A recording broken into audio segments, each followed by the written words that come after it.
A grabar. Bueno, ahí ya está grabando. Bueno, espero que estén muy bien. Gracias por conectarse, muy juiciosas. Bueno, la idea es entonces que hoy podamos como avanzar un poquito más en los temas que estamos hablando. El reto que estamos haciendo, pues claro, hace 8 días no estaba.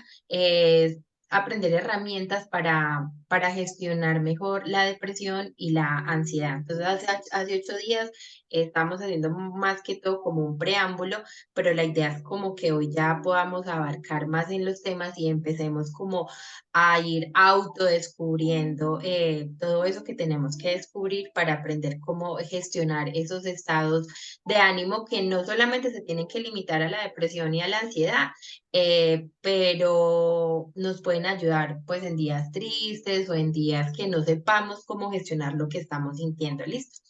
Entonces, para iniciar el día de hoy, quiero como traer a colación el punto que tocamos hace 8 días, que era sobre la indefensión aprendida. Y yo les contaba como la historia de este elefantico que en un momento de su vida, cuando no tenía como los recursos o la fuerza suficiente, intentó escapar de ese palito ahí donde lo mantenían, pero él creció, pasó el tiempo y siguió pensando que tenía las mismas capacidades que en ese momento. Y muchas veces pasa exactamente con nosotros como seres humanos la misma situación. Creemos que algo que en algún momento no sentimos la capacidad de afrontar o que la afrontamos de una cierta manera, creemos que toda nuestra vida la vamos a seguir afrontando así, o que no voy a tener los recursos, o que no voy a saber cómo hacerlo, porque es que repetidamente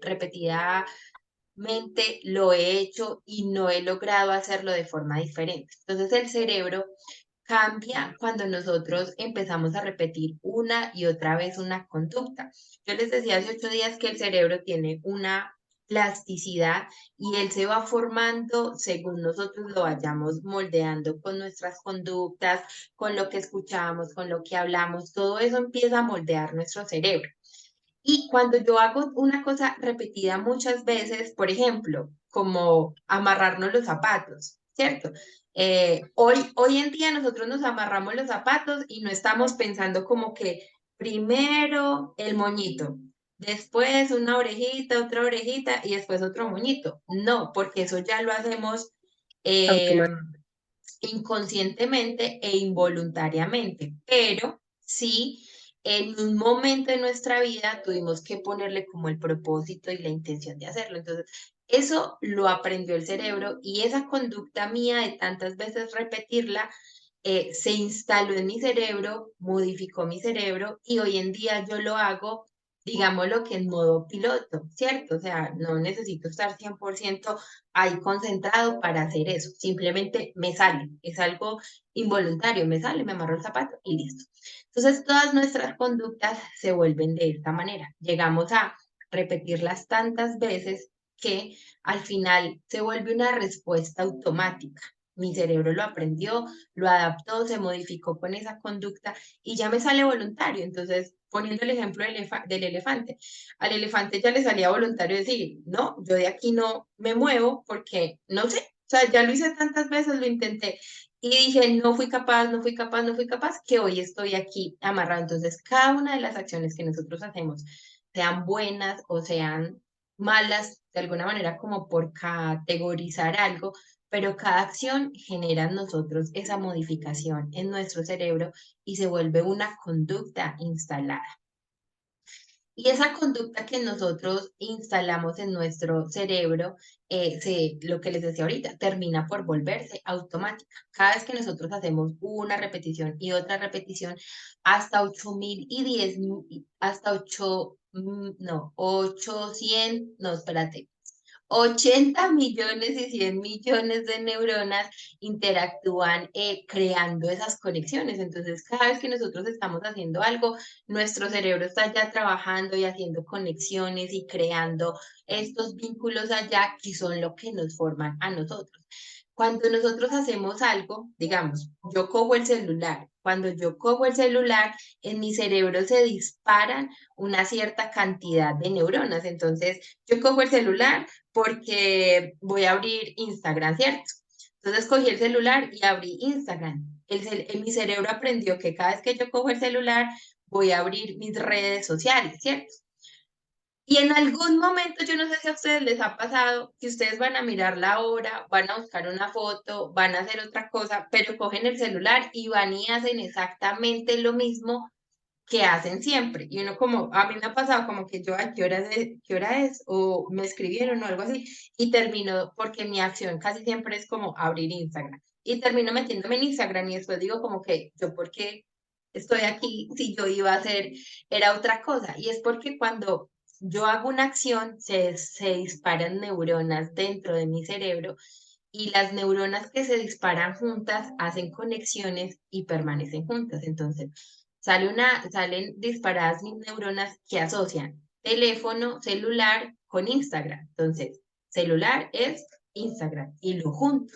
Y eso creó en mí una conexión neuronal que después inconscientemente, aunque yo quiera ir a hacer otra cosa, termino abriendo Instagram, aunque vaya a contestar un mensaje, aunque vaya a ver la hora, aunque vaya a ver el calendario, vaya a hacer otra cosa, ya está asociado eso en mi cerebro. Qué pena este mensajito ahí que me sale mucho.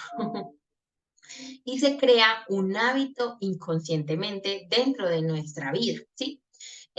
Cada vez que nosotros revivimos situaciones similares, voy a irme por ese hábito que yo he creado. Entonces, llevándolo un poquito más a la práctica, digamos que cuando yo era pequeña, aprendí que mi papá llegaba bravo. Sí, eso es un ejemplo al azar. Bueno, creo que hay alguien que quiere entrar. Bueno, ya le di ahí. Em, Cuando yo era pequeña, mi papá se enojaba mucho, ¿cierto? Entonces, cada vez que él se enojaba y yo lo veía gritar, yo sentía miedo y me escondía debajo de la cama o me escondía en otro lado. Entonces, mi cerebro empezó a hacer estas conexiones neuronales asociando el enojo con miedo. Si alguien se enoja, yo salgo corriendo y me escondo. Entonces, digamos, yo crezco, hoy estoy grande, mi papá ya no grita, ya no vivo con mi papá, ya no vivo esa misma situación, pero escucho a alguien gritar y me atemorizo y me paralizo, porque de pequeña aprendí que cuando alguien gritaba, yo me escondía, no tenía la capacidad de defenderme. Entonces, ese aprendizaje que yo tuve en mi niñez, lo traslado a mi vida adulta, viene conmigo, crece conmigo, está instalado en mi cerebro y cada vez que pase alguna situación similar, mi cerebro va a revivir esa misma experiencia, aunque no sea mi papá, aunque mi papá ya no viva conmigo, aunque mi papá pueda que ya esté muerto, pero eso lo asocio porque mi cerebro asoció el gritar, la grosería, con que lo que yo hacía era salir corriendo a esconder. Entonces, yo quiero que ustedes empiecen a pensar cuántas cosas de su infancia empezaron a crear esas conexiones y hoy respondemos de una manera ante la vida que decimos, como no ni siquiera decimos, es involuntario, o sea, ni siquiera nos damos cuenta, pero son esas respuestas, digamos que las aprendí incorrectamente que hoy me llevan a reaccionar de esta manera. El reto de ayer yo les decía, quiero que piensen y miren si de pronto ustedes se están anestesiando emocionalmente. Si ustedes cuando estaban pequeños les decían, no, no llore porque llorar es de débiles. O, ay, ya va a llorar la chillona, la llorona, la cansona. Yo tenía un apodo en mi familia y era un apodo muy chistoso, que es de Sancio, por cansona, por cansancio. Entonces, todas esas cosas que nosotros escuchamos en nuestra infancia nos empiezan a condicionar. Y digamos que en mi caso, yo acondicioné mi vida al punto de que no quiero que me traten así, entonces me voy a quedar quieta, no me voy a mover, todo lo que quiero expresar lo voy a enviar hacia adentro y no lo voy a expresar. Y durante muchos años yo crecí, hola Luz Marina, no la había visto. Dentro de muchos años yo fui esa niña que me daba miedo expresarme, esa niña que me daba miedo decir las cosas, porque como si yo tenía en mi cerebro esa asociación. Es que si yo me expreso, soy una niña cansona. Es que si yo digo lo que siento, soy una niña que se está portando mal. Es que si yo quiero ser libre y expresarme con el juego, brincando y jugando, eso me condicionó y eso se convirtió en mí, que ya siendo grande no era la misma experiencia, yo no me estaba portando mal, pero si yo tenía que expresarme, me dijeron tanto como que quédese quieta, no moleste, tal cosa, que cuando yo ya tenía que participar, yo me sentía temerosa, no, no puedo, o sea, no soy capaz de expresar lo que tengo dentro de mí y eso ha sido algo en lo que yo he tenido que trabajar mucho. Algo que yo quiero expresar, algo que yo quiero decir, me cuesta muchas veces decirlo porque siento que no tengo la libertad de poderlo hacer. Y todas esas formas que nosotros aprendimos fueron las que nos empezaron a condicionar. Fueron las que nos dijeron como el elefantico, ustedes lo tienen que hacer de esta manera y crecimos y seguimos actuando de esa misma manera porque lo creímos en nuestra infancia. Entonces, cuando mi cerebro empieza como a revivir este tipo de experiencias, lo que pasa en mí es que empiezo a segregar la hormona del cortisol, ¿sí? Entonces, sí, volviendo al ejemplo del papá que gritaba, hay una persona que le tiene pánico a los gritos, a las peleas, porque en su infancia no le gustó, fueron muy agresivos con ella, y ahora de grande escucha a alguien medio discutir, medio pelear, medio tener una conversación donde alzan la voz, ella se angustia tanto y su cerebro empieza a traer tanto cortisol a su vida que puede hasta llegar a bloquear la parte de donde nosotros razonamos. Nuestro cerebro está dividido en tres partes y aquí en la parte más abajo es como si fueran tres pisos, primer piso, segundo piso, tercer piso. Entonces en la casa de abajo, en el primer piso, vive nuestra parte como más reptiliana, como la que necesita vivir, comer, sustentarse, todo lo que tiene que ver con la sobrevivencia. En el segundo piso vive nuestra capacidad emocional. Ahí está la amígdala, cómo sentimos, todo, cómo nos expresamos. Y el cerebro es evolutivo. Nosotros nacemos con esta parte de supervivencia y se va cada vez desarrollando la parte emocional y lo último que se desarrolla es nuestra parte racional, que sería el tercer piso de nuestro cerebro. Ayer escuchaba una charla y decían que entre los 21 y últimamente los estudios han mostrado que hasta los 25 años es que se desarrolla la parte racional. Es esta la que nos ayuda a pensar, a decir, bueno, las cosas no se tienen que hacer así. Y nuestra parte emocional es la que nos hace más como el impulso. Siento ganas de hacer esto, pues lo hago, pero no razón. Entonces, en nuestro cerebro, cuando nosotros segregamos cortisol, mi parte emocional inhibe o secuestra mi parte racional. Entonces, por eso cuando hay alguien que tiene mucha rabia, puede llegar a matar a otra persona simplemente por enojo. ¿Pero por qué lo mató? No, no sé, tenía mucha rabia. Porque en ese momento tenía la emoción a full, a mil, tanto cortisol en su cerebro que no razonó, no le importó, no pensó que se iba a ir para la cárcel, no pensó que le hizo daño a una familia, a una persona, no pensó y muchas veces nosotros actuamos así, de esa forma impulsiva donde siento tantas cosas que tengo un secuestro, tengo un secuestro de mi parte racional por mi parte emocional. Mi emoción secuestra mi razón y no reacciono, simplemente impulso, soy impulsiva.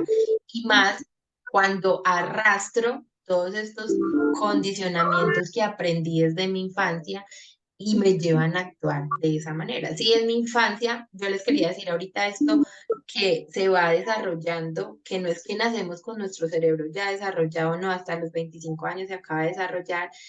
Y los niños, por ejemplo, en la etapa que está mi bebé y en la etapa que está el bebé de Caro, ellos empiezan a desarrollar esa parte emocional, pero como no razonan, ellos no entienden. Entonces ellos, quiero un helado, y quiero un helado, y quiero un helado, y quiero un helado, y quiero un helado, pero aunque uno le pueda decir, amor, es que estás enfermo, o ahorita no podemos comprar un helado, o cualquier cosa. El único que dice es, quiero un helado. ¿Qué me importa? Lo que estoy sintiendo, el deseo que quiero suplir dentro de mí. Entonces, como muchas veces callar a los niños y no, y punto, y no.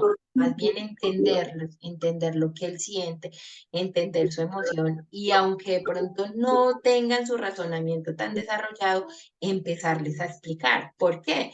Porque esas conductas nos hacen y cuando el niño crezca va a aprender a que no todo lo tiene que tener al mismo momento, a que está bien sentir cualquier tipo de emoción y que con eso no está haciendo nada malo, pero a que va a postergar de que si quiere algo ya no lo tiene que tener ya, puede esperar un poquito más. No sé si me hago entender hasta ahí, si tienen alguna pregunta.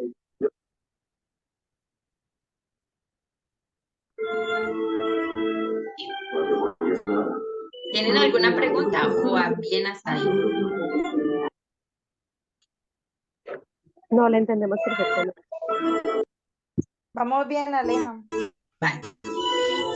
Bueno, entonces todos los estímulos que nosotros vamos recibiendo nos reviven esas situaciones. Entonces, quiero que empecemos a pensar qué fueron esas conductas que yo aprendí de niña que hoy me acompañan hasta mi etapa adulta, porque creo que aquí ya todas somos adultas. No hay niñas aquí ya, niñas interiores sabemos todas, pero que nos están acompañando hasta el día de hoy.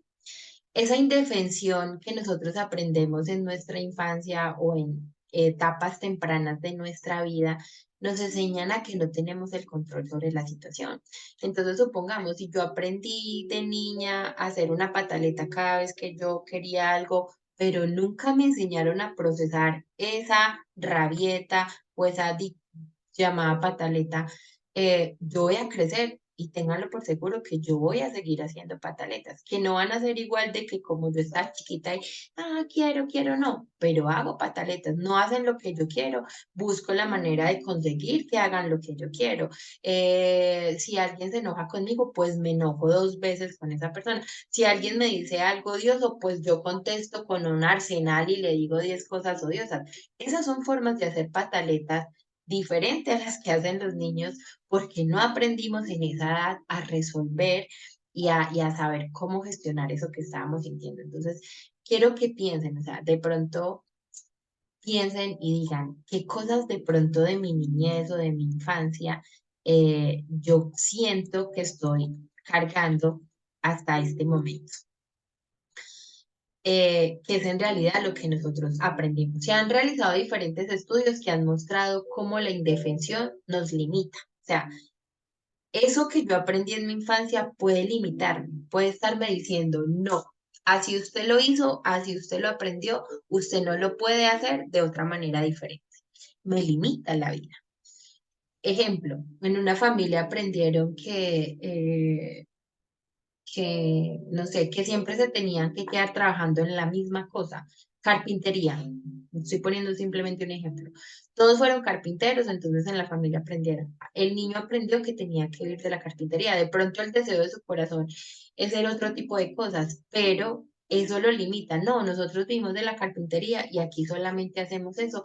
No sé vivir de otra manera, no tengo las actitudes y las aptitudes para convertirme en otra cosa. Entonces, esa indefensión que nosotros aprendimos en nuestra infancia nos limita en el presente.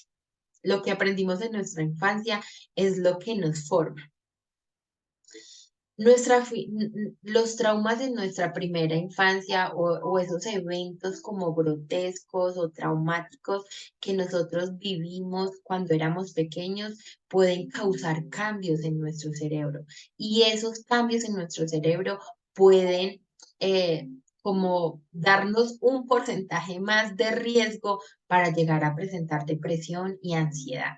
Entonces, por eso es tan importante que hoy podamos observar lo que yo hoy estoy sintiendo, lo que yo hoy estoy viviendo, ¿será que son patrones y conductas que empecé a aprender desde mi infancia? Desde mi infancia me dijeron que no me podía aburrir, que no podía estar triste, entonces empiezo a guardar todo lo que siento, no me permito expresar mi emoción y guardo y guardo y guardo y al final del tiempo en una etapa más adulta o aún en la adolescencia, eso explota y me hace sentir infeliz, me hace sentir no valorado y esos son, digamos que puertas que se abren para yo empezar a descender en una depresión o para empezar a vivir ansiedad. Viví ansiedad porque tenía miedo que cada vez que llegaba mi papá me iba a pegar. Entonces vivo, crezco, crezco teniendo una convivencia todos los días con la ansiedad. Entonces ya estoy grande, sufro de ansiedad. Casi todo el día tengo ataques de ansiedad, tengo angustia, si las cosas no me salen como son, entonces ya empiezo a sudar frío, todo esto, pero fue porque desde chiquita ya lo venía sintiendo. De pronto en esa etapa no lo sentía tan fuerte o no era tan consciente, pero ahorita ya en mi etapa adulta me doy cuenta que es que desde muy pequeña yo vivía noches de ansiedad, miedo a dormir por la noche, no quería que me dejaran sola por la noche o ya se acerca la noche y me empezaba a dar mucha ansiedad porque la noche se generaba para mí como algo difícil.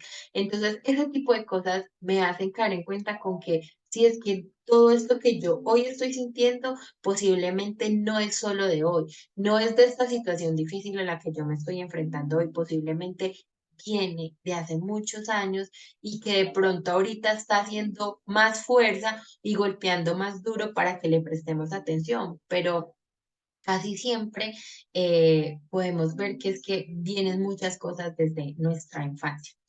De acuerdo con unos expertos, la etapa de los 0 a los 7 años de vida es donde ocurren más conexiones neuronales. La etapa de los 0 a los 7 años de vida es donde aprendemos más que el resto de nuestras vidas. Aprendemos a hablar, aprendemos a escribir, aprendemos a caminar, aprendemos básicamente la base de lo que vamos a hacer de ahí para adelante. Entonces, esa etapa es tan importante. O sea, ¿qué conexiones neuronales yo hice en mi infancia? ¿Qué acciones hice repetidamente que hicieron que mis neuronas se dispararan juntas y permanecieran juntas, creando en mí asociaciones? Y yo quiero que ustedes puedan pensar y que se den la oportunidad de mirar un poquito a su infancia. A veces mirar a la infancia nos da miedo porque para muchas puede doler, para muchas puede ser incómodo, puede ser maluco, pero esto es un regalo que nos llegamos a hacer. Poder mirar atrás y poder decir, bueno, por errores de mis papás, porque no tenían los recursos, porque no sabían hacerlo diferente, pero yo ya estoy adulta y me estoy haciendo responsable de todas esas, digamos, huellas que se quedaron en mí y quiero solucionarlas, porque quiero sentirme hoy bien, porque quiero sentirme mejor, porque no quiero vivir todos mis días sintiendo como que la vida emocional me gana. Y aunque no es tan visible, porque nosotros vamos y simplemente por el mundo vemos la fachada física del resto de las personas y no vemos lo que están sintiendo, pero si nos miráramos hoy todas nosotras a los ojos, veríamos, cierto, nuestro rostro, nuestro físico, pero de pronto no saben qué es lo que yo llevo aquí. El pecho, en el pecho, si un taco, si un hueco, si un dolor, si una punzada en mi corazón porque me traicionaron, no sé, no sabemos, eso no se ve a la simple vista, pero todos cargamos y todos, si hubiera la posibilidad de que existiera algo mágico que nos permitiera ver lo que la gente está sintiendo todos los días, esto sería otra historia. Seríamos más empáticos, entenderíamos más al otro, pero como no las vemos, como son tan fáciles de esconder y de camuflar, a veces y mucho pues nos verán con la cara triste, pero a veces eso se vuelve tan, tan maquillado que simplemente pongo otra cara y soy otra persona, aunque por dentro me esté muriendo. No sé si ustedes, ay, ya es que 10 minutos, no estoy bueno. Si ustedes recuerdan, el actor Robin Williams, creo que se llama así, que él hacía películas de comedia y él se asesinó porque tenía depresión y uno como que, what, o sea, si se hacía películas de comedia y se veía súper chévere y uno se reía súper en las películas de él, tenía depresión y no tenía depresión hace poquito, lleva muchos años luchando con la depresión hasta que terminó con su vida. Entonces quiero que reflexionemos en eso, que de lo que nosotros estamos sintiendo lo venimos cargando de hace mucho tiempo.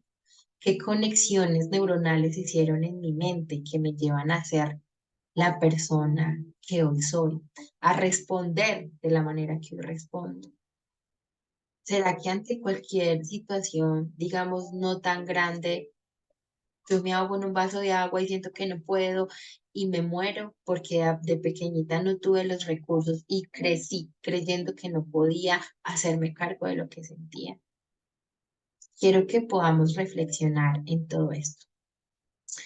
¿Cómo podemos entonces empezar a resolver esas inseguridades que arrastramos desde hace tiempo, los traumas sin resolver o las creencias limitantes que hoy nos mantienen atrapados? ¿Cómo podemos hacer eso? Quiero que podamos reflexionar en eso y que podamos reflexionar y que podamos responder en nuestro cuaderno, que nos regalemos ese espaciecito de mirar atrás y de decir, ¿cómo fue tu historia? Que puedas escribir ahí cómo fue tu historia, qué son esas cosas que sí recuerdas, que de pronto tú crees que hicieron esas conexiones neuronales dentro de tu cerebro. Yo sé que a veces queremos como no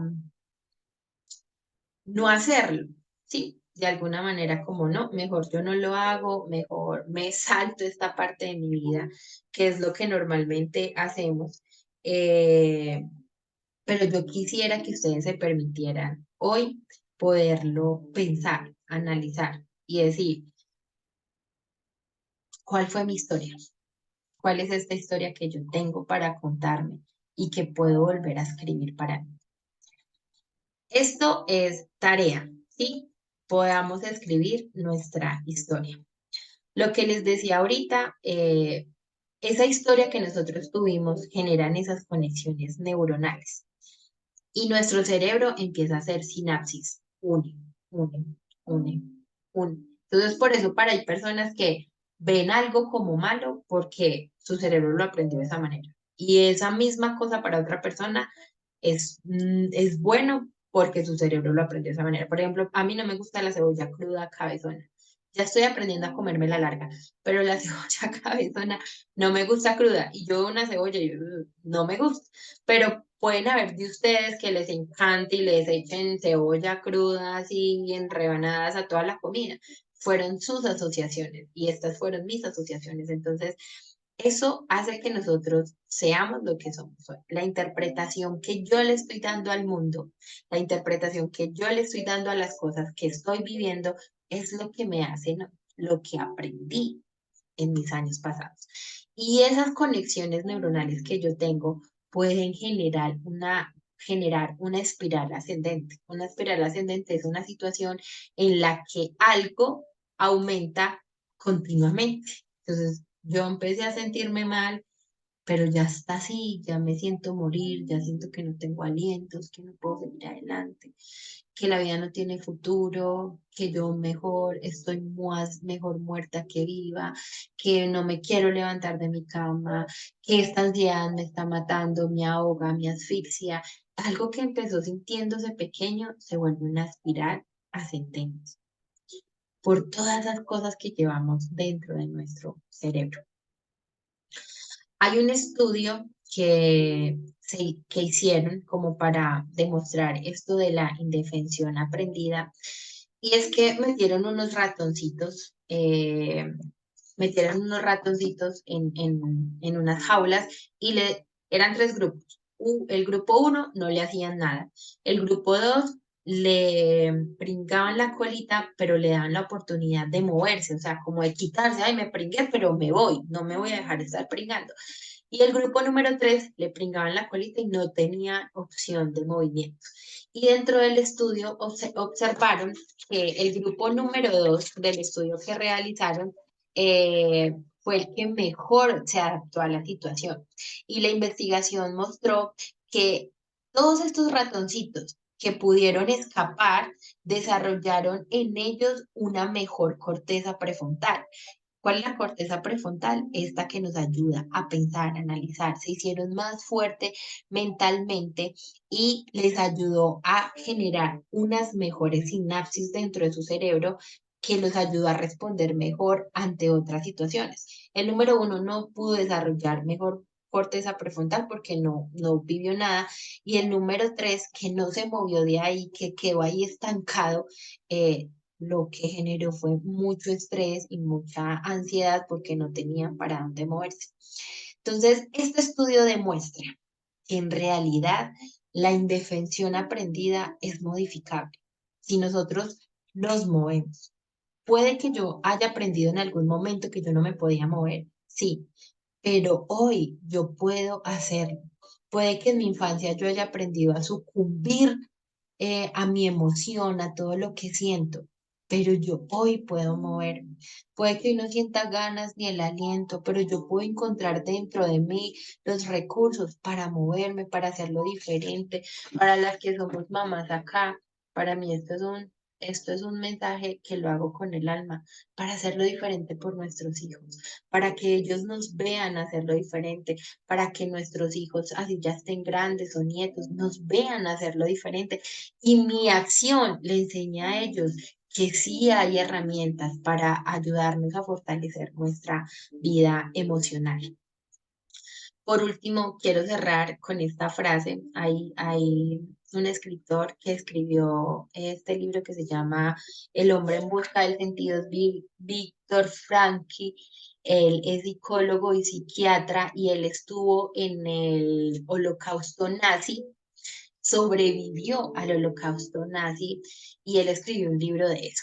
Imagínense qué es eso, o sea, sobrevivir a eso, no es sobrevivir a cualquier cosa, no es sobrevivir a una familia agresiva, no es sobrevivir a un trauma, no, sobrevivir a estarse enfrentando todos los días al maltrato, a la muerte, a la humillación, o sea, a algo tan fuerte, o sea, muy fuerte. Y él sobrevivió fortaleciendo su parte mental. Y él escribe ese libro, El hombre en busca del sentido, y escribe esto. Entre un estímulo y una respuesta siempre hay un espacio.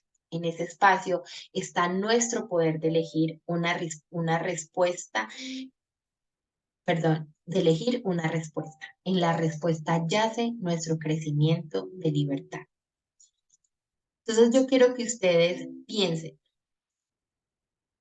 si hay algo tengo un estímulo que me vuela, que me saca, que me hace explotar, que me hunde, que me deprime, que me genera toda esa ansiedad, entre ese estímulo y tu respuesta está este espacio.